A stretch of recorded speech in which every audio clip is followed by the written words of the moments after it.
Good morning, everybody. Isn't it a pleasant and beautiful morning? Or evening for some people. Okay, I'm going to go into some detail. I'm going to make it short and sweet. So, when I was at Columbia University and I was studying the MCAT exam, took that prior to Columbia, passed it, took the doctorate to become a doctor, physician, passed it, took the bar exam, passed it, took the accounting exam, took the managerial exam. There were things that in my family that were not really explained to me. My grandfather had a secret life. No one told me. So, I studied this. I converted to Judaism purposely so I could understand certain things about my relatives that they had to hide. This I want to specifically bring up about Zatar law when it comes to Leviticus and Exodus and etc. You cannot hide things because Harold and I kept proof of everything. So when you say you didn't commit business identity theft, you didn't steal from a religious community, you didn't steal from the traditions of the community of the Muslims and etc. Zatar law is very strict in the Hebrew traditions. It especially talks about this in Abrahamic times with the Torah. So, I kept records. I have records since I was a teenager. I've always had my handy dandy little flash drive right over here. So I've always kept records. And I'll just say, for argument's sake,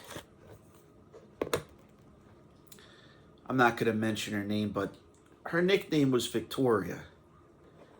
She decides, because I had to place a dwelling with my relative of mine, Harold, she decides to pack her stuff and stay at our apartment for several months.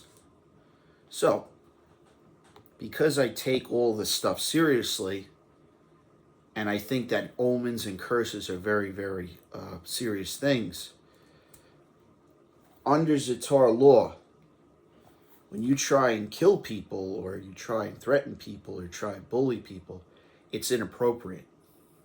And you have to be very careful with that. That's why I don't go into relationships with certain people. Because when it comes to this, and it talks about it in Leviticus and Genesis and Numbers and Deuteronomy, this whole section here, all this, even Jeremiah, it talked about it as well, and Ruth and Solomon and David and etc., that you have to be a godly person. Now, a godly person means you have to follow Yahweh and Elohim's teachings. Not Baal, not Satan. You have to follow his teachings, which is the forefather of all of us to begin with. You have to follow what he says to begin with. See, no matter what, I learned you always have to keep records of this thing right here. See, what happens is with a lot of these hackers and etc., they like to cheat you out of stuff. And you always got to keep a paper copy of everything, so you have an idea of who's being honest and who's lying to you.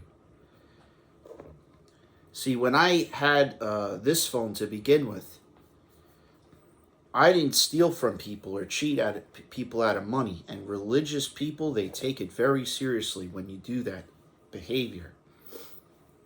It's just like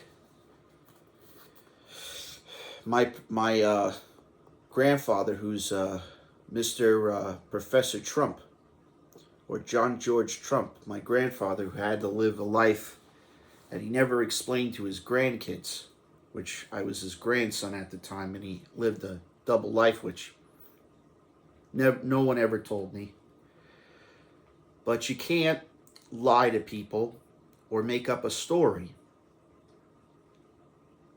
Victoria lied and made up a story, and she's living a lie.